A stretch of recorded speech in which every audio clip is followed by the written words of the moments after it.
पुराने जमाने की बात है। एक राज्य में बादशाह इब्राहिम का राज था। उनका एक बेटा था जिसका नाम यूसुफ था। यूसुफ जब 10 बरस का हुआ तो एक दिन शाही बाग में खेलते हुए अचानक गायब हो गया। महल में कोहराम मच गया। बादशाह ने हजारों सिपाही भेजे, मुनादी करवाई, इनाम की घोषणा की, मगर यूसुफ का कोई निशान न मिला। महारानी गम से बीमार पड़ गई और बादशाह का दिल टूट गया। बरसों तलाश जारी रही मगर कोई फायदा नहीं। एक विधवा औरत रहती थी जिसका नाम आयशा था। उसकी एक नन्ही बेटी थी जिसे वो जैनब कहकर पुकारती थी। जैनब 7 बरस की थी। आयशा रोज मजदूरी करके अपनी और बेटी की परवरिश करती थी। उनकी हालत बहुत तंग थी मगर आयशा ने कभी किसी से शिकायत नहीं की। वो सब्र से अपना काम करती और अल्लाह पर भरोसा रखती।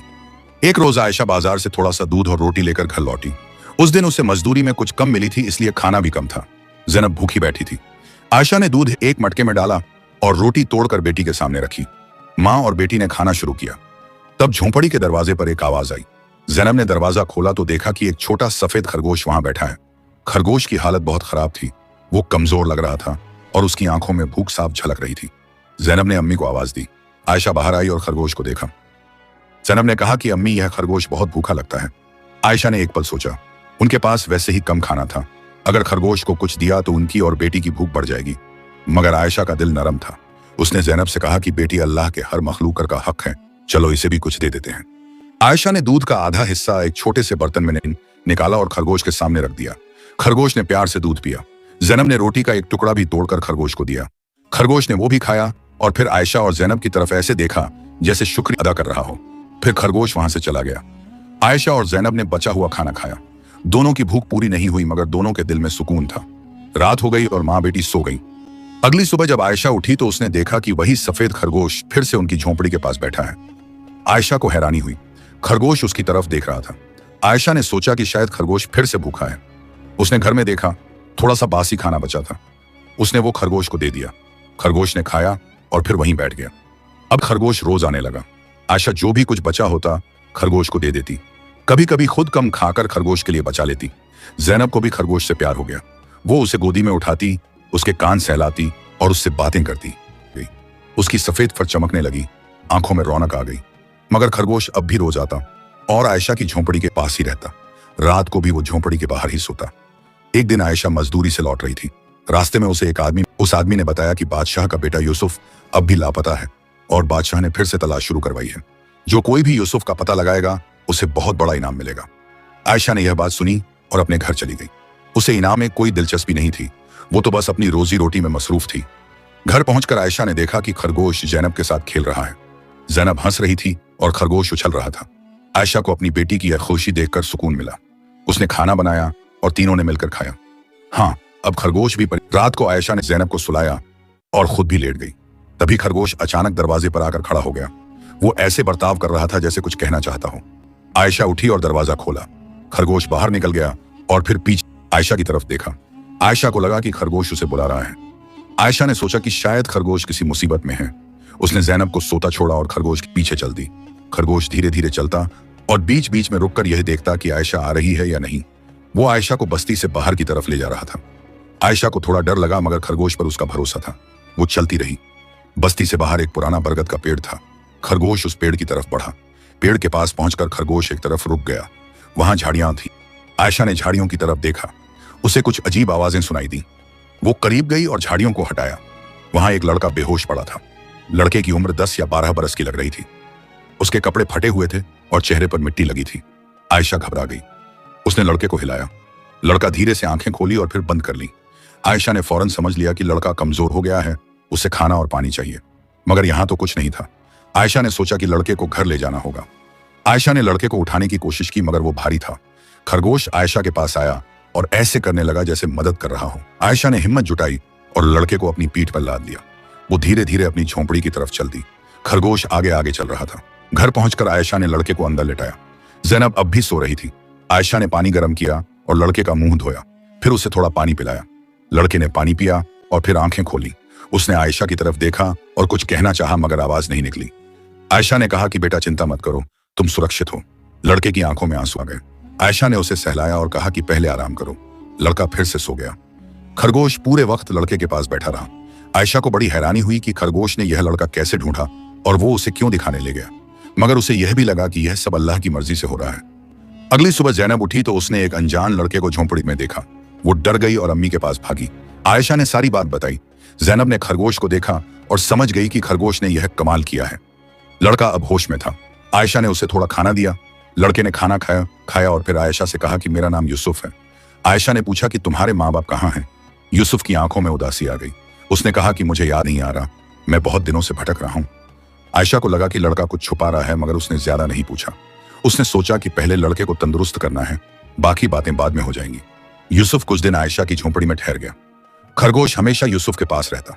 जैनब भी यूसुफ से बातें करने लगी। धीरे धीरे यूसुफ की सेहत सुधरने लगी। आयशा उसके लिए खाना बनाती और उसका ख्याल रखती। यूसुफ को आयशा की नेकी और खरगोश की वफादारी से बड़ा सुकून मिल रहा था। एक रोज यूसुफ ने आयशा से कहा कि आपने मेरी जान बचाई है, अल्लाह आपको जजा दे। आयशा ने कहा कि बेटा यह तो हमारा फर्ज था, तुम्हें शुक्रिया खरगोश को करना चाहिए जिसने तुम्हें ढूंढा। यूसुफ ने खरगोश को गोद में उठाया और उसके सिर पर हाथ फेरा। मगर यूसुफ के दिल में एक बोझ था। वो जानता था कि उसके माँ बाप उसे ढूंढ रहे होंगे और वो परेशान होंगे, मगर उसे यह भी याद था कि वो शाही बागा से कैसे भागा था और क्यों भागा था। उस वक्त कुछ बुरे लोगों ने उसे डराया था और कहा था कि अगर वो महल में रहा तो उसे नुकसान पहुंचाया जाएगा। डर से यूसुफ भाग गया और भटकते भटकते बेहोश हो गया। अब यूसुफ सोच रहा था कि उसे क्या करना चाहिए। अगर वो वापस महल जाता है तो शायद फिर से वही खतरा हो, मगर अगर नहीं जाता तो माँ बाप परेशान रहेंगे। यूसुफ परेशान था और उसे समझ नहीं आ रहा था कि क्या करे। यूसुफ कुछ दिनों में पूरी तरह तंदुरुस्त हो गया। आयशा की झोंपड़ी में रहते हुए उसे एक अजीब सुकून मिल रहा था, जो महल में कभी नहीं मिला था। यहाँ कोई शाही तकल्लुफात नहीं थे, न कोई दिखावा, न कोई रस्म रिवाज, सिर्फ सच्चाई और मोहब्बत थी। आयशा माँ की तरह उसका ख्याल रखती, जैनब बहन की तरह उसके साथ खेलती और खरगोश एक वफादार दोस्त की तरह हमेशा साथ रहता। यूसुफ रोज आयशा की मदद करने की कोशिश करता। वो लकड़ियां इकट्ठा करता, पानी भरने में मदद करता और छोटे मोटे काम करता। आयशा पहले मना करती, मगर यूसुफ कहता कि आपने मेरी इतनी खिदमत की है, मुझे भी कुछ करने दीजिए। आयशा उसकी बात मान लेती। जैनब को यूसुफ से बहुत लगाव हो गया था। वो उसे भाईजान कहकर बुलाती। यूसुफ भी जैनब को प्यार करता और उसके लिए जंगल से फूल लाता या नदी से सुंदर पत्थर उठा लाता। जैनब खुश हो जाती और अम्मी को दिखाती। खरगोश की बात ही निराली थी। वो यूसुफ के साथ ऐसा लगाव रखता जैसे वो उसकी जिम्मेदारी हो।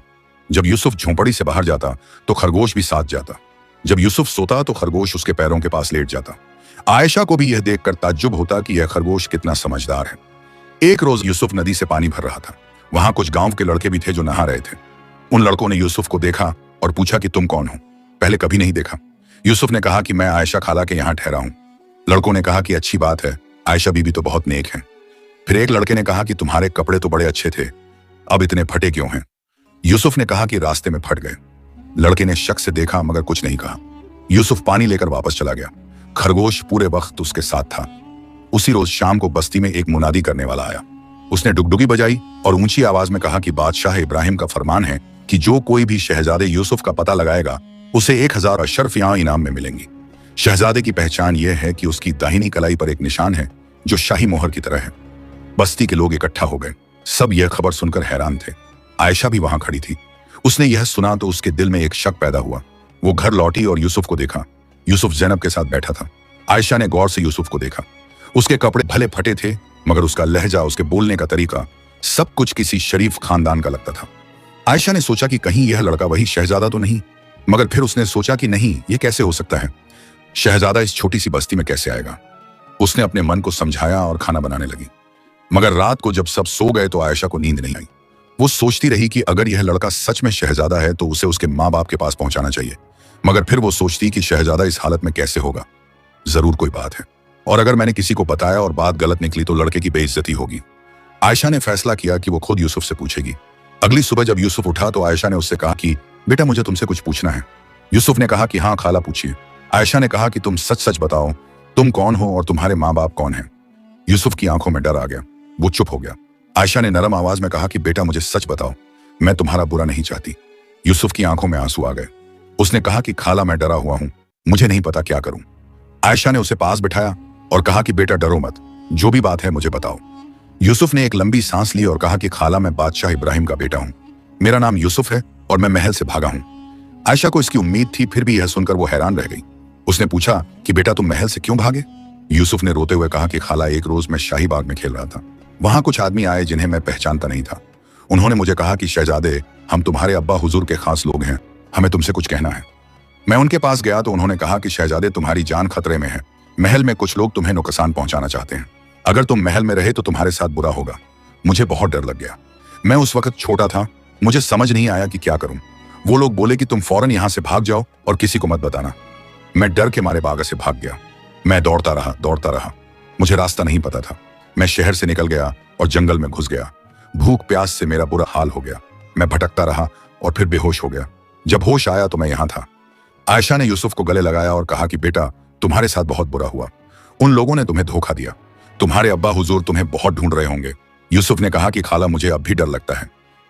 अगर वो लोग सच कह रहे थे तो मैं वापस कैसे जाऊं? आयशा ने कहा कि बेटा, जो लोग तुमसे यह कहने आए वो खुद तुम्हारे दुश्मन थे।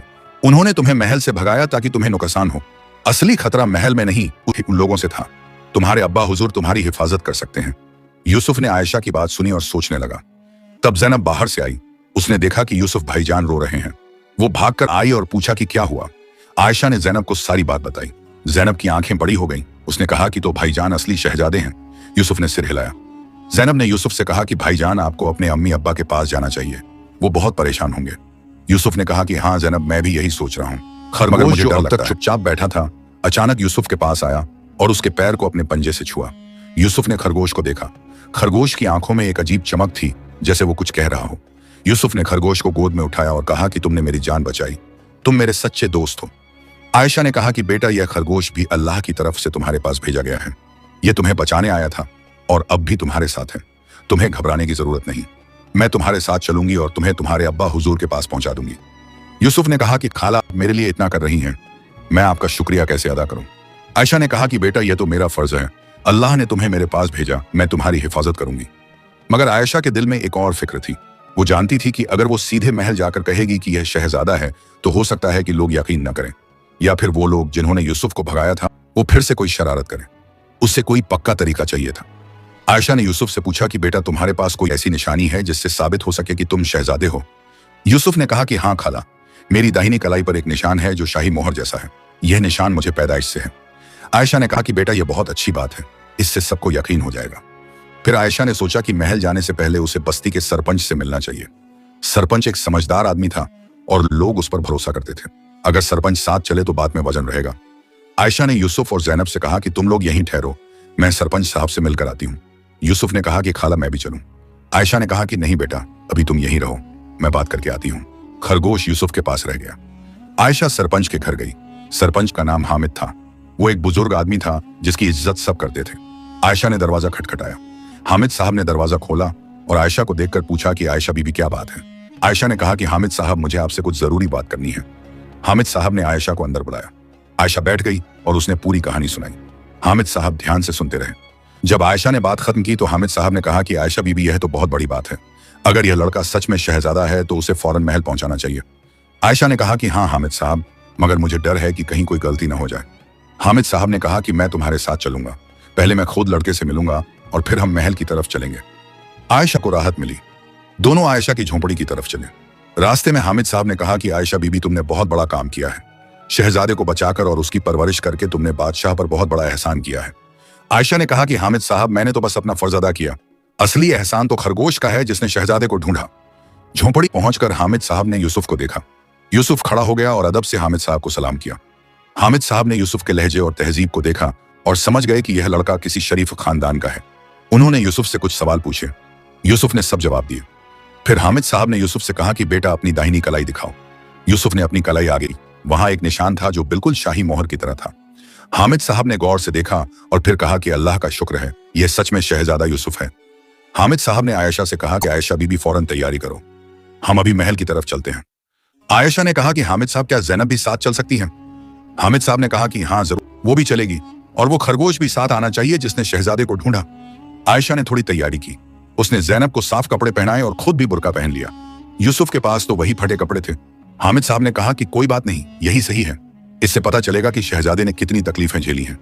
खरगोश को ज़ैनब ने गोद में उठा लिया। चारों लोग बस्ती से निकलकर शहर की तरफ चल दिए। रास्ता लंबा था मगर उनके कदम तेजी से बढ़ रहे थे। शहर पहुंचकर लोगों ने उन्हें देखा। कुछ लोग पहचान गए कि ये हामिद साहब हैं। हामिद साहब एक इज्जतदार आदमी थे, इसलिए लोगों ने उन्हें रास्ता दिया। वो सीधे महल की तरफ बढ़े। महल के दरवाजे पर पहरेदार खड़े थे। हामिद साहब ने पहरेदारों से कहा कि मुझे बादशाह से मिलना है, बहुत जरूरी बात है। पहरेदारों ने हामिद साहब को पहचान लिया और कहा कि हामिद साहब, आप अंदर आइए, मगर इनके साथ कौन है? हामिद साहब ने कहा कि यह सब मेरे साथ हैं। इन्हें भी अंदर आने दो। पहरेदारों ने एक दूसरे की तरफ देखा। फिर एक पहरेदार अंदर गया और वजीर को खबर दी। वजीर बाहर आया और हामिद साहब से पूछा कि क्या बात है। हामिद साहब ने कहा कि वजीर साहब, मुझे फौरन बादशाह से मिलना है। मैं शहजादे यूसुफ को लेकर आया हूं। वजीर की आंखें फैल गईं। उसने यूसुफ की तरफ देखा। यूसुफ के कपड़े फटे थे और चेहरे पर धूल लगी थी, मगर उसके चेहरे की बनावट, उसकी आंखें, सब कुछ शहजादे जैसा लग रहा था। वजीर ने कहा कि यह कैसे हो सकता है? शहजादा तो कई साल से लापता है। हामिद साहब ने कहा कि वजीर साहब, मैं झूठ नहीं बोल रहा, यह सच में शहजादा है। बादशाह को फौरन खबर करो। वजीर तेजी से अंदर गया। थोड़ी देर में वजीर वापस आया और बोला कि बादशाह सलामत आपको बुला रहे हैं। हामिद साहब, आयशा, जैनब और यूसुफ अंदर गए। खरगोश भी जैनब की गोद में था। वो सब दरबार में पहुंचे। वहां बादशाह इब्राहिम तख्त पर बैठे थे। उनके चेहरे पर उदासी छाई हुई थी। उनके बाल और दाढ़ी सफेद हो गए थे। बरसों के गम ने उन्हें बूढ़ा कर दिया था। जब बादशाह ने यूसुफ को देखा तो उनका दिल जोर से धड़का। उन्होंने उठकर करीब से देखा। यूसुफ ने सिर झुकाया और कहा कि अब्बा हुजूर, मैं यूसुफ हूं। बादशाह की आंखों में आंसू आ गए। वो यूसुफ के पास गए और उसे गले लगा लिया। महारानी भी दौड़ी हुई आई और अपने बेटे को देखकर रोने लगी। दरबार में खुशी की लहर दौड़ गई। सब लोग समझ गए कि शहजादा मिल गया है। बादशाह ने यूसुफ को बार बार गले लगाया और पूछा कि बेटा, तुम कहां थे? तुम्हारे साथ क्या हुआ? यूसुफ ने पूरी कहानी सुनाई। बादशाह इब्राहिम ने अपने बेटे यूसुफ की पूरी कहानी बड़े ध्यान से सुनी। जब यूसुफ ने बताया कि कैसे कुछ लोगों ने उसे डराकर महल से भगाया था, बादशाह का चेहरा गुस्से से लाल हो गया। उन्होंने फौरन वजीर को हुक्म दिया कि इस मामले की तहकीकात शुरू की जाए और जिन लोगों ने यह साजिश की है उन्हें ढूंढा जाए। महारानी ने यूसुफ को अपनी बाहों में भर लिया और रोती रही। वो कहती रही कि मेरा बेटा कितनी तकलीफें झेल कर आया है। यूसुफ भी रो रहा था, मगर उसके आंसू खुशी के थे। बरसों बाद उसे अपने माँ बाप मिले थे। फिर बादशाह की नजर आयशा पर पड़ी। आयशा सिर झुकाए खड़ी थी। बादशाह ने पूछा कि यह कौन है? यूसुफ ने कहा कि अब्बा हुजूर, यह आयशा खाला हैं, जिन्होंने मेरी जान बचाई और मेरी परवरिश की। अगर यह न होती तो मैं जिंदा न रहता।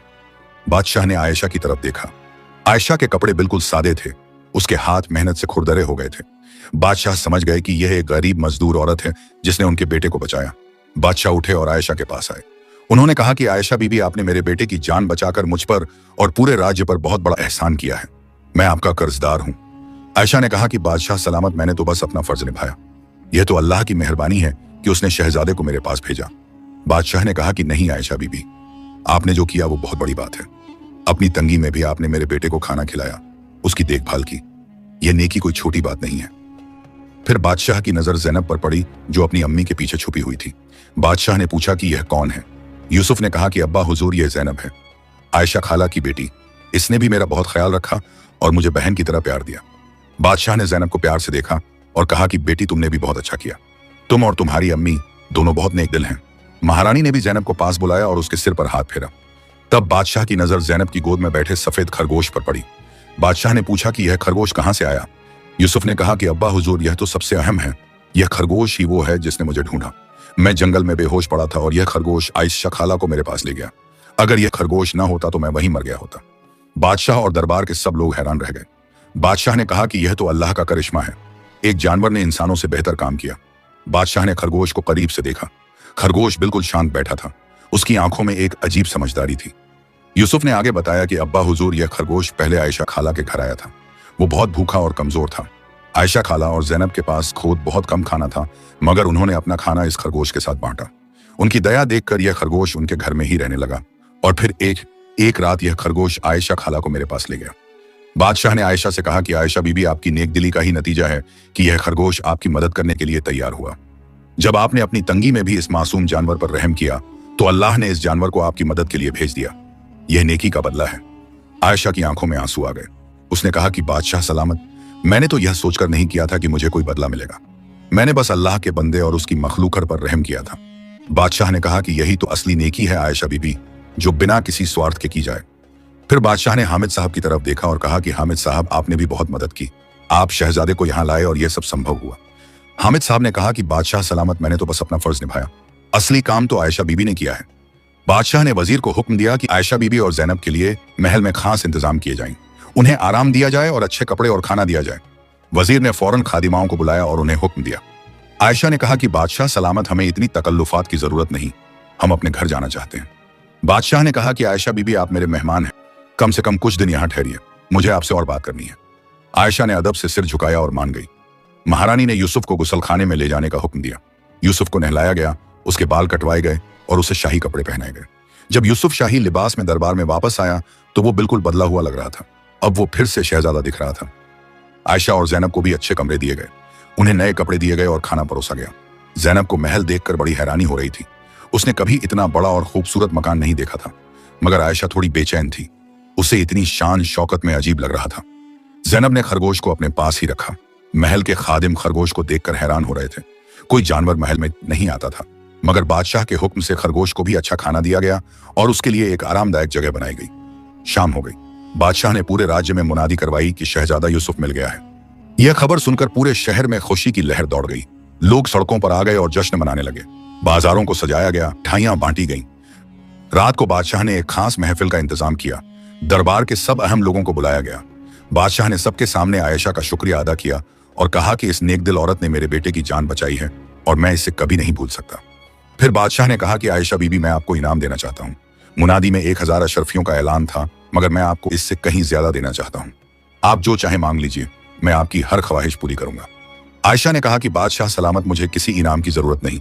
मैंने जो किया वो अपने दिल से किया, किसी इनाम के लालच में नहीं। बादशाह ने कहा कि आयशा बीबी, मैं जानता हूं कि आपने नेक नीयत से काम किया, मगर मैं भी अपना फर्ज निभाना चाहता हूं। आप किसी चीज की जरूरतमंद हैं तो जरूर बताइए। आयशा चुप रही। दरबार के लोग इंतजार कर रहे थे कि वो क्या मांगेगी। कुछ देर खामोशी रही।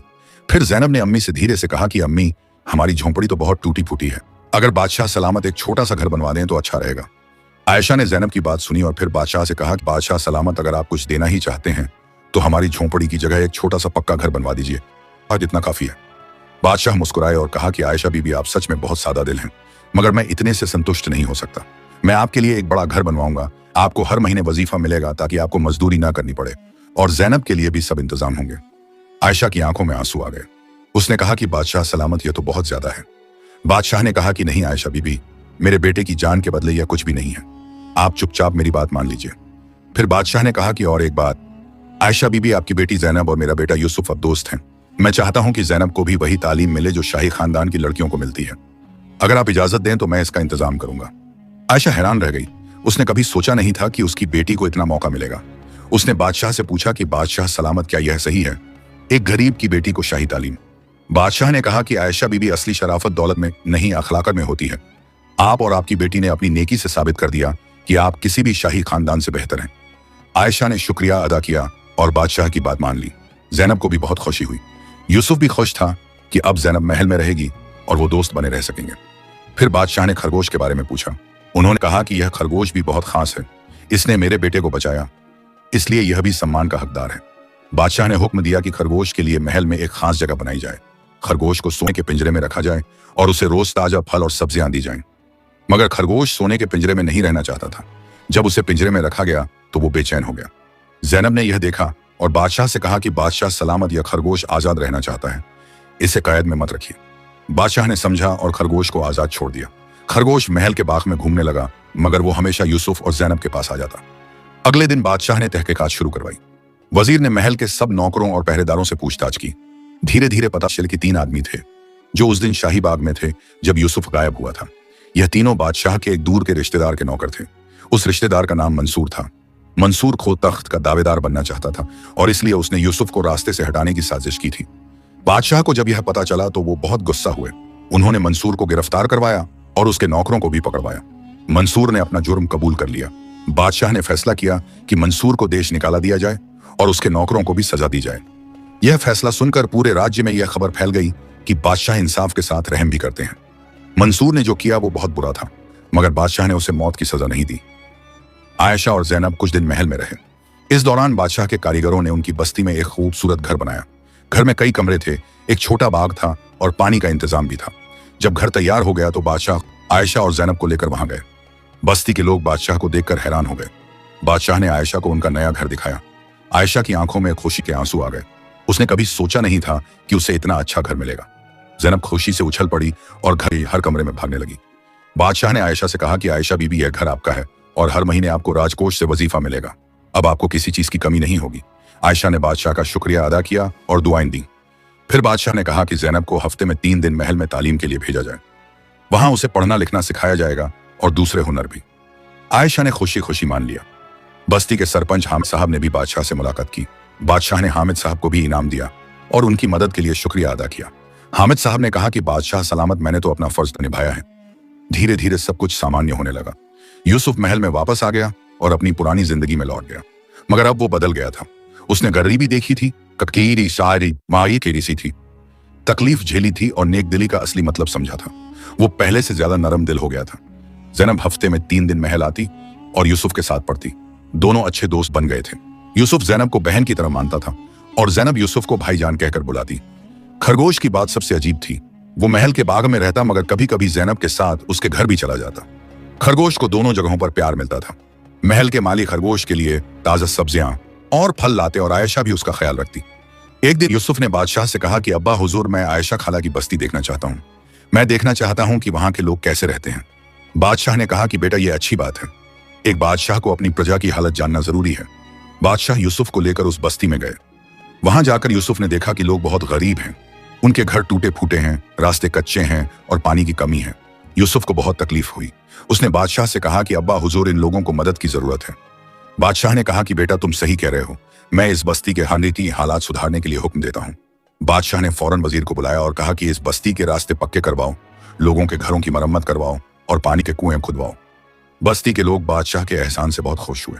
उन्होंने आयशा का भी शुक्रिया अदा किया, क्योंकि उसी की वजह से बादशाह को उनकी हालत का पता चला। महीने भर में बस्ती की सूरत बदल गई। रास्ते पक्के हो गए, घरों की मरम्मत हुई और 2 नए कुएं खुदे। बादशाह ने यह भी हुक्म दिया कि बस्ती के बच्चों के लिए एक मकतब खोला जाए जहां उन्हें पढ़ाया जाए। आयशा को यह सब देखकर बहुत खुशी हुई। उसने सोचा कि अल्लाह ने सच में उसकी नेकी का बदला दिया। उसने सिर्फ एक भूखे खरगोश पर रहम किया था और अल्लाह ने उसे इतना कुछ दे दिया। एक रोज आयशा महल में यूसुफ से मिलने गई।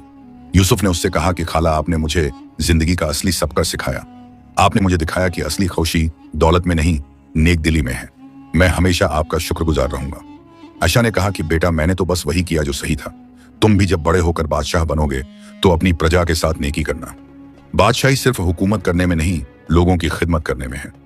यूसुफ ने आयशा की बात दिल से लगा ली। उसने वादा किया कि जब वो बड़ा होगा तो वो अपनी प्रजा की हालत सुधारने के लिए काम करेगा। खरगोश अब भी यूसुफ के साथ था। वो हर वक्त उसके आस पास ही रहता। यूसुफ भी खरगोश से बहुत प्यार करता था। उसने खरगोश को एक नाम दिया, करम, क्योंकि यह खरगोश अल्लाह का करम था जो उसकी जान बचाने आया था। महल के लोग भी करम से प्यार करने लगे थे। खरगोश इतना समझदार था कि लोग हैरान हो जाते। वो ऐसे बर्ताव करता जैसे इंसानों की बातें समझता हो। कभी कभी लगता कि यह कोई साधारण खरगोश नहीं, बल्कि अल्लाह की तरफ से भेजा हुआ कोई खास मखलूक है। यूसुफ के दरबार में आने के बाद बादशाह ने उसकी तालीम पर खास ध्यान दिया। यूसुफ को हुकूमत चलाने के गुर सिखाए जाने लगे। उसे इंसाफ करना सिखाया गया, फौज की तरबियत बताई गई और राज्य के कामकाज से वाकिफ करवाया गया। मगर सबसे अहम बात यह थी कि यूसुफ अब लोगों के दर्द को समझता था। उसने खुद गरीबी देखी थी, भूख सही थी और बेबसी महसूस की थी। यह तजुर्बा उसे एक बेहतर इंसान बना रहा था। कुछ महीनों बाद बादशाह ने एक बड़ा जलसा रखा। उन्होंने पूरे राज्य से लोगों को बुलाया। दरबार सजाया गया, मेहमानों का इंतजाम किया गया। उस जलसे में बादशाह ने आयशा, जैनब और खरगोश करम को खास सम्मान दिया। बादशाह ने दरबार में खड़े होकर कहा कि आज मैं उन लोगों का शुक्रिया अदा करना चाहता हूं जिन्होंने मेरे बेटे की जान बचाई। आयशा बीबी एक साधारण औरत हैं, मगर उनका दिल बादशाहों से बड़ा है। उन्होंने अपनी तंगी में भी एक भूखे खरगोश पर रहम किया और फिर मेरे बेटे को बचाया। यह नेकी और त्याग की मिसाल है। पूरा दरबार तालियां बजाने लगा। आयशा शर्म से सिर झुकाए खड़ी थी। बादशाह ने उसे एक खास खिलात पहनाया और एक तमगा दिया। जैनब को भी सम्मानित किया गया और खरगोश करम के लिए सोने का एक खास पट्टा बनवाया गया जिस पर लिखा था, करम शहजादे का रक्षक। जलसे में शायर आए और आयशा की नेकी और खरगोश की वफादारी पर शेर पड़े। गायक आए और गाने गाए। पूरा राज्य इस वाकये को याद करने लगा। बरसों बाद जब लोग इस कहानी को याद करते तो वो कहते कि एक गरीब औरत की नेकदिली और एक छोटे से खरगोश की वफादारी ने एक पूरे राज्य की किस्मत बदल दी। और यह कहानी नस्ल दर नस्ल सुनाई जाती रही। बरस गुजरते गए और यूसुफ बड़ा होता गया। अब वो 16 बरस का जवान हो गया था। उसकी तालीम पूरी हो चुकी थी और बादशाह इब्राहिम उसे धीरे धीरे राज्य के कामों में शामिल करने लगे थे। यूसुफ अब दरबार में बैठता और फैसले सुनता। बादशाह उसे सिखाते कि कैसे इंसाफ किया जाता है और कैसे प्रजा की भलाई के लिए काम किया जाता है। मगर यूसुफ ने जो सबका आयशा की झोंपड़ी में सीखा था वो उसके दिल में हमेशा ताजा रहता। वो अब भी महीने में एक बार आयशा से मिलने जाता। जैनब अब 14 बरस की हो गई थी और बहुत समझदार हो गई थी। उसने महल में अच्छी तालीम हासिल की थी। वो पढ़ना लिखना जानती थी, कुरान की तिलावत करती थी और हाथ के कामों में भी माहिर हो गई थी। खरगोश करम अब भी यूसुफ के साथ था। पिछले 6 बरसों में वो बूढ़ा हो गया था, मगर उसकी आंखों में अब भी वही चमक थी। करम अब महल का एक अहम हिस्सा बन गया था। हर कोई उसे जानता था और प्यार करता था। यूसुफ रोज सुबह करम को मिलने जाता और उसे खुद अपने हाथों से खाना खिलाता। एक दिन बादशाह इब्राहिम ने यूसुफ को बुलाया और कहा कि बेटा, अब वक्त आ गया है कि तुम राज्य की जिम्मेदारी संभालो। मैं बूढ़ा हो गया हूं और अब मुझे आराम की जरूरत है। मैं चाहता हूं कि तुम्हें वलीअहद घोषित किया जाए और धीरे धीरे तुम पूरी हुकूमत संभाल लो। यूसुफ ने कहा कि अब्बा हुजूर, मैं अभी इतना काबिल नहीं हूं, मुझे अभी और सीखना है। बादशाह ने मुस्कुराते हुए कहा कि बेटा, जो शख्स यह कहता है कि उसे अभी और सीखना है, वही असली काबिल होता है। घमंडी लोग समझते हैं कि वो सब जानते हैं, मगर समझदार लोग हमेशा सीखने को तैयार रहते हैं। फिर बादशाह ने कहा कि तुमने जो तजुर्बा हासिल किया है वो किसी किताब में नहीं मिलता। तुमने गरीबी देखी है, तुमने नेकदिली का असली मतलब समझा है। ये चीजें तुम्हें एक अच्छा बादशाह बनाएंगी। यूसुफ ने अपने वालिद की बात मानी और तैयार हो गया। कुछ हफ्तों बाद एक भव्य समारोह रखा गया। पूरे राज्य से लोग आए। यूसुफ को वलीअहद घोषित किया गया, उसे शाही ताज पहनाया गया और उसे तख्त के बगल में खास कुर्सी पर बिठाया गया। अब से यूसुफ भी बादशाह के साथ दरबार में बैठता और फैसलों में शरीक होता। उस समारोह में आयशा और ज़ैनब को भी खास तौर से बुलाया गया। बादशाह ने दरबार में सबके सामने कहा कि आज मेरा बेटा वलीअहद बन रहा है। यह खुशी का दिन है, मगर अगर आयशा बीबी ने उस वक्त मेरे बेटे को न बचाया होता तो आज यह दिन न होता। इसलिए मैं आयशा बीबी को दोबारा शुक्रिया अदा करता हूँ। आयशा की आंखों में आंसू आ गए। उसने कभी सोचा नहीं था कि उसकी छोटी सी नेकी इतनी बड़ी बन जाएगी। वो बस एक भूखे खरगोश पर रहम कर रही थी और अल्लाह ने उसे इतना कुछ दे दिया। खरगोश करम भी उस समारोह में मौजूद था। उसे भी मंच पर जगह दी गई थी। लोग करम को देखकर बहुत खुश होते थे। बच्चे उसे देखने के लिए भीड़ लगाते। करम अब एक मशहूर खरगोश बन गया था। उसकी कहानी हर घर में सुनाई जाती। समारोह के बाद यूसुफ ने अपनी जिम्मेदारियां संभालना शुरू कर दी। वो रोज दरबार में बैठता और लोगों की फरियादें सुनता। एक दिन एक बूढ़ी औरत आई। उसकी हालत बहुत खराब थी। उसने बताया कि उसका बेटा बीमार है और उसके पास इलाज के पैसे नहीं हैं। यूसुफ ने फौरन हुक्म दिया कि शाही हकीम उस औरत के बेटे को देखे और इलाज करे। सब खर्चा राजकोष से दिया जाए। बूढ़ी औरत ने यूसुफ को दुआएं दी और चली गई। बादशाह इब्राहिम ने यह देखा तो उन्हें अपने बेटे पर गर्व हुआ। एक और दिन एक किसान आया। उसने बताया कि उसके खेत में पानी नहीं पहुंच रहा क्योंकि नहर टूट गई है। यूसुफ ने उसी वक्त कारीगरों को बुलवाया और हुक्म दिया कि नहर की मरम्मत की जाए। किसान खुश होकर चला गया। ऐसे ही रोज कोई ना कोई आता और यूसुफ उसकी मदद करता। लोग यूसुफ को नेकदिल शहजादा कहने लगे। खबरें फैलने लगीं कि यूसुफ अपनी प्रजा की बहुत फिक्र करता है। मगर एक दिन एक मुश्किल मामला आया। दो आदमी झगड़ते हुए दरबार में आए। दोनों का एक जमीन के टुकड़े पर झगड़ा था। दोनों कह रहे थे कि जमीन उनकी है। दोनों के पास कुछ सबूत भी थे, मगर कोई पक्का सबूत नहीं था। यूसुफ ने दोनों की बातें सुनी। उसने उनके सबूत देखे, मगर फैसला करना मुश्किल था। यूसुफ ने सोचा कि अगर उसने गलत फैसला किया तो एक बेगुनाह को नुकसान होगा। उसे आयशा की बात याद आई कि इंसाफ करना बादशाही का सबसे अहम काम है। यूसुफ ने कहा कि मुझे इस मामले पर सोचने के लिए वक्त चाहिए। दोनों आदमी कल फिर आए। दोनों चले गए। यूसुफ परेशान हो गया। शाम को वो आयशा के घर गया।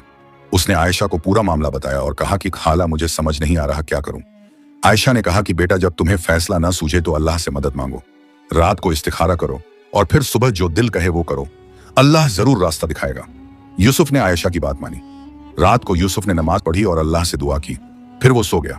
सपने में उसने देखा कि खरगोश करम उसके पास आ रहा है। करम उसे कुछ दिखाना चाह रहा है। यूसुफ करम के पीछे चल रहा है। करम उसे एक पुराने पेड़ के पास ले जाता है। वहां कुछ दफन है। सुबह जब यूसुफ उठा तो उसे अपना सपना याद आया। उसने सोचा कि शायद यह अल्लाह का इशारा है। दरबार में जब दोनों आदमी फिर आए तो यूसुफ ने उनसे पूछा कि क्या उस जमीन पर कोई पुराना पेड़ है। दोनों ने कहा कि हाँ, एक बहुत पुराना बरगद का पेड़ है। यूसुफ ने कहा कि चलो हम सब उस जमीन पर चलते हैं। सब लोग गए। जमीन पर पहुंचकर यूसुफ ने उस बरगद के पेड़ को देखा। उसने कारीगरों को बुलाया और कहा कि इस पेड़ के नीचे खोदो। कारीगरों ने खोदना शुरू किया। थोड़ी देर बाद उन्हें एक पुराना संदूक मिला। संदूक खोला गया तो उसमें कुछ पुराने कागजात थे। कागजात बहुत पुराने थे, मगर पढ़े जा सकते थे। उन कागजात में लिखा था कि यह जमीन किसकी थी। असली मालिक का नाम साफ लिखा था। जब यूसुफ ने कागजात पढ़े तो पता चला कि असली मालिक उन दोनों में से कोई नहीं था। असली मालिक एक तीसरा आदमी था जो बरसों पहले मर गया था। यह जमीन उसकी औलाद की थी। यूसुफ ने उस आदमी के वारिसों को ढूंढने का हुक्म दिया। कुछ दिनों में वारिस मिल गए। यह एक गरीब परिवार था जिसे अपनी जमीन के बारे में पता ही नहीं था। यूसुफ ने जमीन उन्हें वापस कर दी। दोनों झगड़ने वाले आदमी शर्मिंदा हो गए क्योंकि वो दूसरे की जमीन पर कब्जा करने की कोशिश कर रहे थे। यह वाकया पूरे राज्य में मशहूर हो गया। लोग कहने लगे कि यूसुफ को अल्लाह मदद करता है। उसके फैसले इतने सही होते हैं कि हैरानी होती है। यूसुफ जानता था कि यह उसकी अक्ल नहीं बल्कि अल्लाह की मदद थी, और उसे यह भी लगा कि किसी तरह खरगोश करम से भी इसका ताल्लुक था। समय बीतता गया। बादशाह इब्राहिम अब बहुत बूढ़े हो गए थे। उन्होंने ज्यादातर जिम्मेदारियां यूसुफ को सौंप दी थी। यूसुफ अच्छे से राज्य चला रहा था। प्रजा खुश थी। राज्य में अमन था। एक रोज खरगोश करम बीमार पड़ गया। वो अब बहुत बूढ़ा हो गया था। यूसुफ ने फौरन शाही हकीम को बुलाया।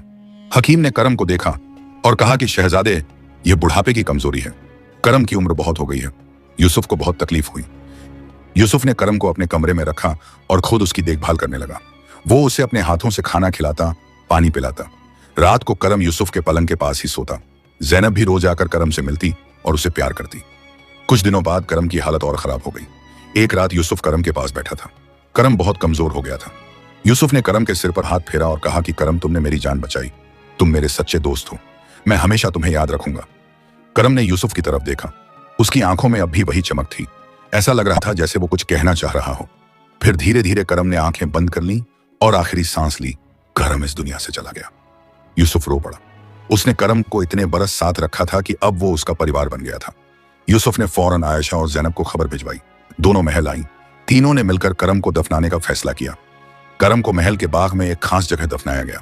उस जगह पर एक खूबसूरत पत्थर लगाया गया जिस पर लिखा था, करम, वफादार दोस्त और शहजादे का रक्षक। यहां आराम फरमाया वो खरगोश जिसने एक राज्य की तकदीर बदल दी।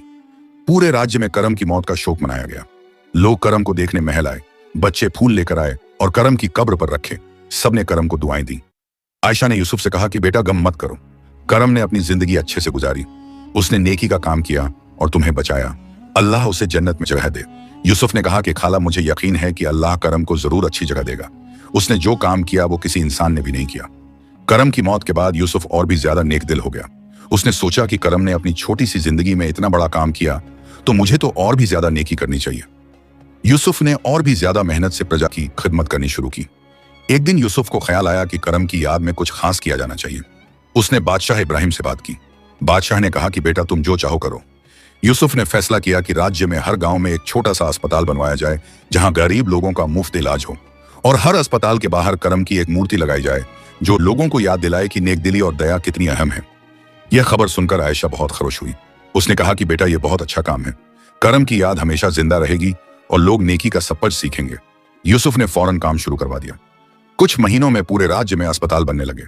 हर अस्पताल के बाहर संगमरमर की करम की मूर्ति लगाई गई। मूर्ति के नीचे लिखा था, नेकी का बदला नेकी है। लोग इन अस्पतालों को करम अस्पताल कहने लगे। गरीब लोगों को अब इलाज की चिंता नहीं थी। वो करम अस्पताल जाते और मुफ्त इलाज करवाते। बीमारियां कम होने लगी। लोगों की सेहत सुधरने लगी। राज्य और भी खुशहाल होने लगा। एक दिन बादशाह इब्राहिम ने दरबार बुलाया। सब लोग इकट्ठा हुए। बादशाह ने कहा कि अब मैं बहुत बूढ़ा हो गया हूं। मेरा वक्त आ गया है कि मैं तख्त से उतर जाऊं। मैं चाहता हूं कि यूसुफ अब बादशाह बन जाए। वो काबिल है और प्रजा उसे प्यार करती है।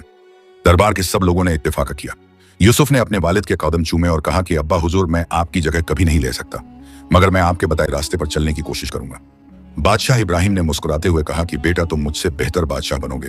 तुमने जिंदगी को करीब से देखा है। तुम लोगों के दर्द को समझते हो। एक भव्य समारोह रखा गया। यूसुफ को बादशाह घोषित किया गया। उसे ताज पहनाया गया और तख्त पर बिठाया गया। अब यूसुफ बादशाह यूसुफ बन गया। इब्राहिम ने आराम फरमाने का फैसला किया। वो महल में अपने कमरे में रहने लगे और कभी कभार दरबार आते। बादशाह यूसुफ ने अपना पहला फरमान जारी किया। उसने कहा कि राज्य में कोई भी भूखा नहीं सोएगा। हर गांव में राशन का इंतजाम होगा। गरीब लोगों को मुफ्त खाना मिलेगा। यह आदेश सुनकर प्रजा बहुत खुश हुई। यूसुफ ने दूसरा फरमान जारी किया कि हर बच्चे कुरान को तालीम मिलनी चाहिए। हर गांव में मकतब खोले जाएंगे जहां बच्चे पढ़ेंगे। लड़कियों को भी पढ़ाई का मौका मिलेगा। यह सुनकर आयशा और जैनब को बहुत खुशी हुई। यूसुफ ने तीसरा फरमान, जानवरों के साथ भी अच्छा बर्ताव किया जाए। कोई भी जानवर को बेवजह तकलीफ नहीं देगा। जानवरों के लिए भी खास जगह बनाई जाएंगी जहां वो आराम से रह सकें। यह फरमान करम की याद में था। बरस गुजरते गए। बादशाह यूसुफ का राज बहुत अच्छा था। राज्य खुशहाल था। लोग संतुष्ट थे। चारों तरफ अमन था। दूसरे राज्यों के बादशाह भी यूसुफ की तारीफ करते और उससे दोस्ती रखते। आयशा अब बूढ़ी हो गई थी। वो अपने घर में आराम से रह रही थी। जैनब अब जवान हो गई थी और उसकी शादी एक अच्छे घर में हो गई थी। यूसुफ ने जैनब की शादी में बहुत खर्चा किया और उसे खूब तोहफे दिए। जैनब हमेशा यूसुफ को अपना भाई मानती रही। एक दिन आयशा बीमार पड़ गई। यूसुफ को खबर मिली तो वो फौरन आयशा के घर गया। शाही हकीम को साथ लेकर गया। हकीम ने आयशा को देखा और कहा कि यह बुढ़ापे की कमजोरी है। यूसुफ ने आयशा के पास बैठकर उसका हाथ पकड़ा और कहा कि खाला, आप फिक्र मत करो, मैं आपका पूरा ख्याल रखूंगा। आयशा ने मुस्कुराते हुए कहा कि बेटा, मेरी चिंता मत करो। मैंने अपनी जिंदगी अच्छे से गुजारी। अल्लाह ने मुझे बहुत दिया। मैंने एक भूखे खरगोश को खाना खिलाया और अल्लाह ने मुझे इतना कुछ दे दिया कि मैं सोच भी नहीं सकती थी। अब मैं अल्लाह के पास जाने को तैयार हूं। यूसुफ की आंखों में आंसू आ गए। उसने कहा कि खाला, आपने मेरी जान बचाई, मुझे जिंदगी का सबक सिखाया। मैं हमेशा आपका कर्जदार रहूंगा। आयशा ने कहा कि बेटा तुम मेरे कर्जदार नहीं हो, तुम अपनी प्रजा की खिदमत करो, यही मेरी दुआ है। कुछ दिनों बाद आयशा इस दुनिया से चल बसी। उसे बड़े सम्मान के साथ दफनाया गया। यूसुफ खुद उसके जनाजे में शामिल हुआ। पूरे राज्य में आयशा की मौत का शोक मनाया गया। लोग कहने लगे कि एक नेक दिल औरत चली गई जिसने अपनी नेकी से एक पूरे राज्य की तकदीर बदल दी। यूसुफ ने आयशा की याद में उसकी बस्ती में एक बड़ा बाग बनवाया। बाग के बीच में आयशा का मकबरा बनाया गया। मकबरे के बगल में करम का भी मकबरा था। दोनों की याद एक साथ रखी गई। बाग में एक बड़ा पत्थर लगाया गया जिस पर पूरी कहानी लिखी गई। लिखा गया कि कैसे एक गरीब औरत ने अपनी तंगी में एक भूखे खरगोश पर रहम किया और कैसे उस खरगोश ने गुमशुदा शहजादे को ढूंढ निकाला। यह कहानी सदियों तक लोग पढ़ते रहे। यूसुफ ने एक और काम किया। उसने आयशा के घर को एक म्यूजियम बना दिया। वो पुरानी झोंपड़ी जहां यूसुफ ठहरा था उसे संभाल कर रखा गया। लोग वहां जाकर देखते कि शहजादा इतनी साधारण जगह में रहा था। यह देखकर लोगों को समझ आता कि अमीरी गरीबी में इंसान एक है। बरस गुजरते रहे। बादशाह यूसुफ राज में बहुत लंबा और अच्छा रहा। उसने कई सालों तक राज किया। उसके राज में कोई भी भूखा नहीं सोया, कोई बीमार इलाज से महरूम नहीं रहा। हर बच्चे को तालीम मिली। राज्य खुशहाल था। जब यूसुफ बूढ़ा हो गया तो उसने अपना तख्त अपने बेटे को सौंप दिया। उसने अपने बेटे को वही सब कर सिखाया जो उसने आयशा से सीखा था। उसने अपने बेटे को करम की कब्र पर ले जाकर पूरी कहानी सुनाई।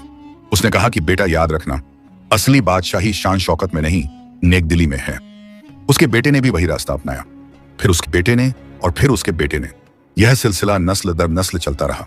हर बादशाह को करम और आयशा की कहानी सुनाई जाती।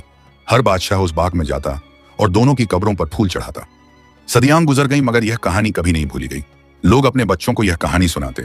बच्चे बड़े होकर अपने बच्चों को सुनाते। यह कहानी हर घर में दिल में जिंदा रही। आज भी अगर आप उस राज्य में जाएं तो करम अस्पताल देखेंगे, आप आयशा का बाग देखेंगे, आप वो म्यूजियम देखेंगे जहां पुरानी झोंपड़ी अब भी खड़ी है, और आप लोगों से यह कहानी सुनेंगे, एक गरीब औरत की नेक दिली और एक छोटे से खरगोश की वफादारी की कहानी जिसने एक पूरे राज्य की तकदीर बदल दी। यह कहानी हमें सिखाती है कि नेकी कभी बेकार नहीं जाती। अल्लाह हर नेकी का बदला देता है, भले ही हम उसकी उम्मीद न रखें। एक छोटा सा काम, एक छोटी सी मेहरबानी कितनी बड़ी तब्दीली ला सकती है। आयशा ने सिर्फ अपने आधे खाने में से थोड़ा सा हिस्सा एक भूखे खरगोश को दिया था, मगर उस एक नेकी ने उसकी और उसकी बेटी की पूरी जिंदगी बदल दी। न सिर्फ उनकी, पूरे राज्य की जिंदगी बदल दी। खरगोश करम ने अपनी वफादारी दिखाई। जिसने उसे खाना दिया उसने उसका एहसान माना और शहजादे को ढूंढकर उसकी मदद की। एक जानवर ने वो किया जो कई इंसान नहीं करते, वफादारी और एहसानमंदी। और यूसुफ ने जो सबक सीखा वो उसे एक महान बादशाह बनाया। उसने समझा कि असली ताकत दया में है, असली शान नेक दिली में है, और यह सबका उसने नस्लों तक पहुंचाया। यह कहानी आज भी जिंदा है और हमेशा जिंदा रहेगी, क्योंकि यह सिर्फ एक कहानी नहीं है, माँ की दया और खरगोश के करम का सबक, जिसने एक गुमशुदा राजकुमार को न सिर्फ ढूंढा बल्कि उसे एक महान बादशाह बनाया। और जब भी कोई यह कहानी सुनता है उसका दिल कहता है कि मुझे भी नेकी करनी चाहिए, चाहे वो कितनी भी छोटी क्यों ना हो, क्योंकि हर नेकी अल्लाह के यहाँ लिखी जाती है और उसका बदला जरूर मिलता है। यह थी माँ की दया और खरगोश के करम की कहानी। एक कहानी जो सिखाती है कि नेकी कभी बेकार नहीं जाती, वफादारी का सिला मिलता है और दया दिल की सच्ची दौलत है। अल्लाह हम सबको नेक दिल बनाए।